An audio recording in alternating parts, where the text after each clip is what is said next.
సంవత్సరానికి పిల్లలు చూస్తే 9-10 కేజీలు ఉండడానికి ఒక అర్హత, ఒక బౌండరీ అనుకోండి.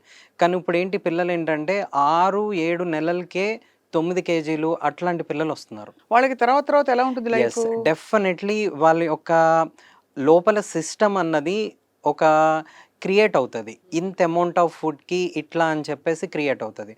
సో, వాళ్ళ ఆకలి, వాళ్ళ ఇమ్యూనిటీ, వాళ్ళ రెస్ట్ ఆఫ్ ది లైఫ్‌లో ఎట్లా తీసుకోవాలి అన్నది మనం ఒక ట్రిగ్గర్ పాయింట్ ఇచ్చినట్టు అర్థమవుతది. So, they may go for overeating. They may not go even. But like ఇప్పుడున్న సిట్యుయేషన్‌లో అయితే మాత్రం వెళ్ళడానికి ఛాన్స్ ఉన్నది అని మాత్రం మనం తీసుకోవచ్చు. సో, అది చాలా పెద్ద ఇష్యూ. అంటే యెస్. సో చిన్నప్పటి నుంచే హ్మ్. అది.